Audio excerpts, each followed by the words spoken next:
Hey everyone, and welcome back to the show. I am your host, The Vigilante, and I am back at it with another video. So for today's video, I'm going to be reacting to none other than Harman Smith. And if you really enjoy my videos, please give them a like, share, and subscribe. I'm really trying to get to 1,000 subscribers by the end of the year, and I really need your help. And remember, men, if you ever take this fine woman on a date, everything's going good, you're sweet talking her, she invites you back to her place, just remember, man, if you don't wrap it up, you could produce a Harman Smith. Let's get into the video.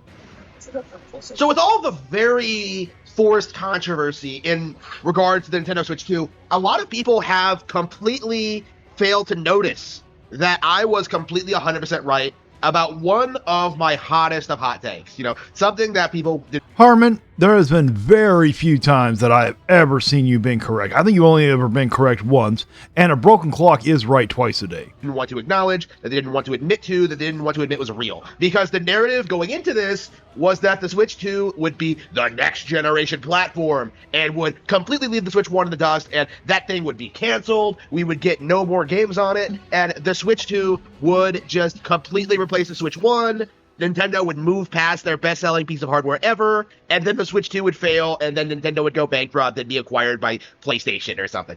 I mean, that would be funny if that actually happened. I think you would become a Sony pony since they're talking about how amazing Sony is at that point. But no one was really sitting there saying that stuff. Now, eventually, they will leave the Switch 1 in the dust. That is completely correct. That I know of, there are 3 games that are only coming out for the Switch 2 that are not going to be releasing on the Switch 1 that are Nintendo games. You got Mario Kart World, it's not coming to Switch 1. You got Donkey Kong Bonanza, not coming to Switch 1. You got that basketball wheelchair game that's not coming to the Switch 1. And look at all the third-party games. They're not coming to the Switch 1. They're all coming to the Switch 2. You know, Nintendo will sit there and eventually stop making stuff for the Switch 1. That I know of, only 2 games are coming to the Switch 1 right now. That was, you know, the fan fiction alternate reality of what would happen. You know, people on NeoGAF were talking about this, YouTube, you know, that was the general mindset of what the Switch 2 was that it was a next generation platform.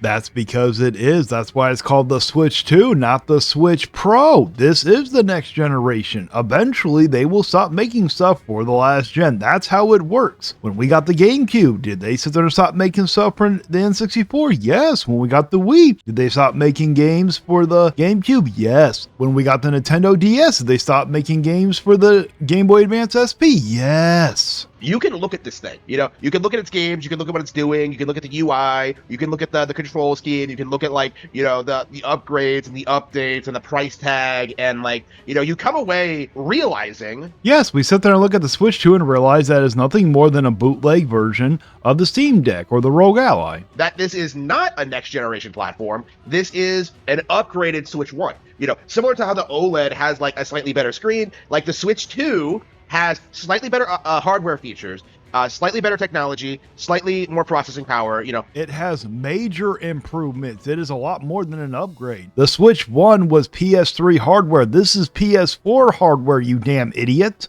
More features, more things it can do, but it's not really the next generation platform. This is more similar to, like, the new 3DS or the Game Boy Color, where, you know, a successful platform has been going on for so long that Nintendo re-releases the same thing, but with more features. Harman, you really got to learn how to edit your videos, number 1.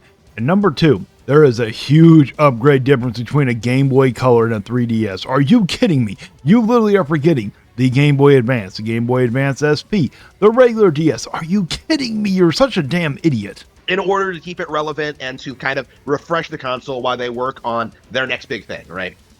The Switch 2 is just an upgraded version of the Switch. And there's nothing wrong with that, obviously. You know, I love the new 3DS, I love the Game Boy Color, you know. But we do have to, like, kind of acknowledge, like, what's actually happening here, right? There is absolutely no way you could play a 3DS game on a Game Boy Color. Even if you were to transfer the whole game of a 3DS onto a cartridge for the Game Boy Color, I don't think it has enough memory on that damn Game Boy Color game to sit there and do that. Are you kidding me? You can't do that. Is that, like, all the games that we were shown in this presentation could have run on a Switch 1. No, it couldn't have. Are you kidding me? You think that the PS5 games can run on a Switch 1. The only way it could run on a Switch 1 is if they did cloud streaming, and most of the Nintendo fanboys don't want to do cloud streaming.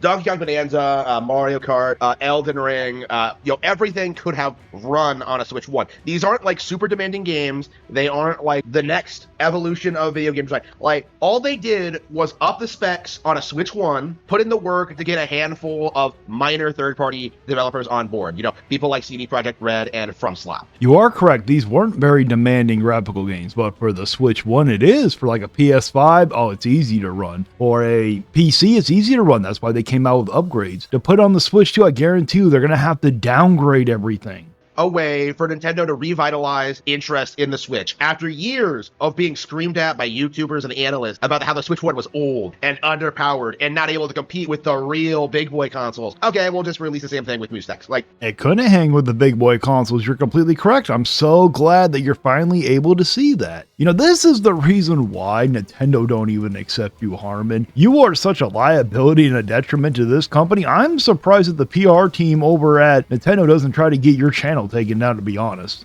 I don't understand why people seriously seem to believe that the Switch 1 would just fall off and become irrelevant. I don't know why people aren't willing to acknowledge that that thing is still getting new games in 2026. I don't understand why people aren't acknowledging the Switch 1 is getting new features that tie into the Switch 2. I don't understand why people don't understand that you can just stick with Switch 1 for the foreseeable future and buy games on that if you're genuinely concerned about getting a new affordable piece of hardware with the Switch 2. Again, a lot of the narratives. When the Switch came out, did they still make games for the Wii U? When the Wii U came out, did they still make games for the Wii? When the Wii came out, did they still make games for the GameCube or the N64 or the Super Nintendo? Because when Nintendo comes out with a new console, they generally forget the old consoles. That's how it's always been. That was like with the PS3 and the PS2, the PS4 and the PS3. Yeah, they still, for the first year, did make some games compatible for those games, but that's just how it was. Like right now, when it came between the PS5 and PS4, yeah, we're still getting games for the PS4, and that's an outlier right there. That's one that's honestly shocking to me. In regards to Switch 2 don't make any sense, but I would argue this is the biggest one. The idea that Nintendo is just going to abandon Switch 1 and will make Switch 2 unaffordably expensive is just completely delusional, right? If you really want to play Metroid Prime 4, you can do it on the Switch 1. Yes, for a little bit they are going to sit there and continue to make new games for the Switch 1, but eventually they will stop making games. Now maybe third-party people might still make games for the Switch 1 if they find it financially feasible, but most likely they're not, because most third-party people are not even doing it right now.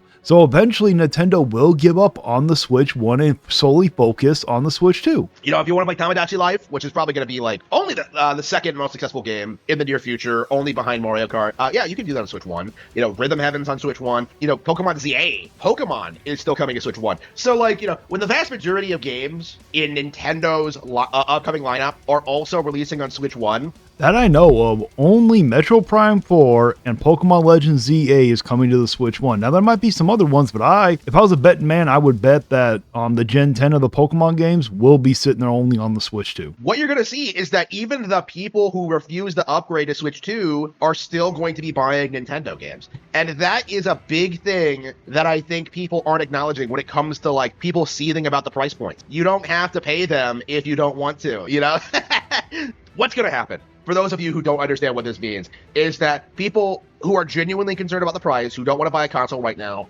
can wait a little bit, play last gen versions of the games, enjoy themselves, have some great times with the great games that Nintendo is putting out on the Switch 1. And then when they're ready. So even you acknowledge it. I have to sit there and eventually upgrade to the Switch 2, because there's only so many great games on the Switch 1. You will run out. There's only maybe 5 games on the Switch 1 that are worth playing. When they have enough saved up to pay that full $450, anybody who says wait for a sale is coping. When they save up enough money to save up the $450 and pay the $80 price tag for Mario Kart World, $70 for Donkey Kong Bonanza, when they, which by the way is the standard MSRP, yes, for current gen AAA games, which Nintendo is not known for AAA games. Donkey Kong Bonanza is not a AAA game. It's barely above AA. Mario Kart World is not above a AAA game. It is a AA game. But you sit there and say like, oh, that's the standard pricing for AAA games. Well, guess what? Why is Mario Kart World going above the standard pricing? You completely love to skip over that one. When they save up enough money to get the console, they can have a great time. But I do think the gaming community does need to move past this notion that they have to pick up everything day one, because this is Nintendo's business model now. People don't really understand what it means. This is probably one of the few times I will ever agree with Harman Smith. You do not have to pick everything up day one. I always recommend buy a pre-owned so that Nintendo will never get your money. To be selling games at full price, because Breath of the Wild is selling like 300,000 units regularly at full price on Nintendo Switch, in spite of being like 8 years old. Like, it is this hugely successful, influential game that stood the test of time. Yes, one of the few Nintendo games that ever will. We can pretty much guarantee at this point that the Elden Ring, in spite of like the worship, in spite of the hype, in spite of like how much people like love to like dick suck that game, it's going to slow down way faster than that. It has slowed down way faster than that. It has sold over 30 million copies worldwide. It has not slowed down. It's actually going to probably speed up because you Switch players are finally going to have an actual challenging game to play for once. You can not only just buy them on Switch 1, you will be able to play these games on Switch 2 after you pick up the console. So I do think that's like the big major takeaway that we really need to discuss, like going into like the Switch 2's release, is that like the Switch 1 is going to remain very, very relevant. The only reason why the Switch 2 is doing as well as it is right now is because of all the third-party support it's getting, and you can still play the Switch 1 games on the Switch 2. If they would have made it to where you could not play Switch 1 games on the Switch 2 and they did not get all that third-party support and only had their regular lineup, the Switch 2 would not be sold nearly as well. For the foreseeable future. It's very possible that like we may see Switch 1s continue to be sold until like the next Nintendo platform comes out. It's definitely really interesting to kind of see these kind of narratives being propped up and seeing just how quickly they get like knocked down again, because it's crazy, seeing just how people like Angry Joe are coming out and trying to say that like games cost $90. Which is not true.